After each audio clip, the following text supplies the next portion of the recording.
Hello dear students. कभी कभी बड़े बड़े लेक्चर्स के थ्रू या छोटे छोटे वीडियोस के थ्रू हम आपको कॉन्सेप्ट बताने की कोशिश करते हैं जिसका पूरा फायदा आप उठाते हो। और आज के इस छोटे से वीडियो में हम बताने वाले हैं कि अगर सिर्फ लोकस का पॉइंट यानी मूविंग पॉइंट दिया हो तो लोकस को जनरेट करने की क्या क्या ट्रिक्स हो सकती हैं। और लास्ट में पूछा गया है एक क्वेश्चन, उसको जरूर आंसर करिएगा। आइए क्वेश्चन में एंटर करते हैं। अब इस क्वेश्चन में कहा गया है if the coordinates of a variable point को मूविंग पॉइंट भी बोलते हैं, यानी वो पॉइंट जिसकी वजह से कोई इक्वेशन या इनइक्वेशन और जिसको लोकस क्रिएट करता है। वेरिएबल पॉइंट एक लोकस यानी इक्वेशन या इनइक्वेशन क्रिएट करता है, वो किसी न किसी कर्व को रिप्रेजेंट करता है। So if the coordinates of a variable point be x component ये है t plus 1 by t, t minus 1 by t, where t is a parameter यानी t वेरिएबल है। अब t के मूव होने से पूरा x कोऑर्डिनेट मूव होता है, पूरा y कोऑर्डिनेट मूव होता है और इससे इनफाइनाइट सेट्स ऑफ कोऑर्डिनेट्स बनते हैं जिससे कोई ना कोई कर्व बनता है। हमें बताना है कि वो कर्व, ध्यान से देखिए पूछा गया है what is the locus of P, यानी वो कर्व क्या है। तो सबसे पहले हम एक ट्रिक लगाते हैं और इस ट्रिक के चलते हम बिल्कुल बेसिक सी चीज, अगर आपको भी थोड़ा सोच कर करना होगा तो आप ऐसा ही करते, क्योंकि अब मैं आपको बता रहा हूं तो थोड़ा फायदा मिल जाता है। इसीलिए मेंटोर्स और टीचर्स का होना बहुत जरूरी है।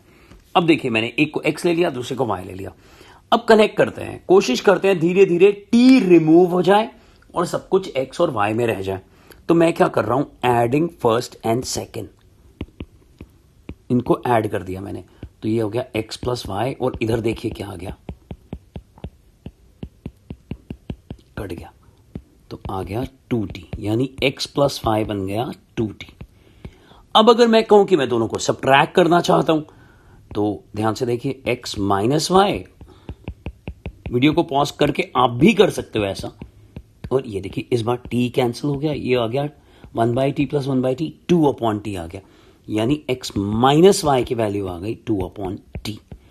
अब क्या करें, अब पूरा फोकस जो है आप थर्ड और फोर्थ पर रखिए। देखिए ये मैं रिमूव कर देता हूं ताकि ज्यादा क्लैरिटी मिल सके। थर्ड और फोर्थ पर फोकस रखिए। क्या करें, क्या दोनों को मल्टीप्लाई कर दें? यस, इस बार दोनों को मल्टीप्लाई कर सकते हैं या एक से टी की वैल्यू निकालकर दूसरे में पुट कर सकते हैं। तो मैं जैसे ही दोनों को मल्टीप्लाई कर रहा हूं x plus y into x minus y, तो ये आ गया 2 into t into 2 upon t, ये भी कैंसल। और इधर फॉर्मूला बन गया जूनियर क्लासेस का a plus b into a minus b, यानी a square minus b square. अब मुझे बताओ कि ये क्या लोकस है। Yes, this is equilateral hyperbola. आप इसे हाइपरबोला भी कह सकते हो, बट हाइपरबोला की इक्वेशन इस तरह से होती है और आप ध्यान से देखो कि यहां ए और बी इक्वल आ गया है। तो ऐसे हाइपरबोला को इक्विलैटरल हाइपरबोला कहा जाता है और इसकी इसेंट्रिसिटी होती है √2। और आइए अब मैं आपसे पूछता हूं एक क्वेश्चन जिसका जवाब आपको देना होगा और साथ ही साथ कौन सा स्कूल है, कौन सी स्टेट में है, ये भी बताना पड़ेगा। ये देखिए, ये रहा variable point where theta is the parameter. Tell me the locus of point P. ये रहा पी पॉइंट। तो बच्चों करते रहिए, ऐसा बहुत सारा मटेरियल यहां पड़ा हुआ है जो ना सिर्फ आपको सीबीएसई क्लासेस या आईसीएसई बोर्ड में हेल्प करता है, या आपको सीयूईटी और जेईई में भी बहुत हेल्प करता है।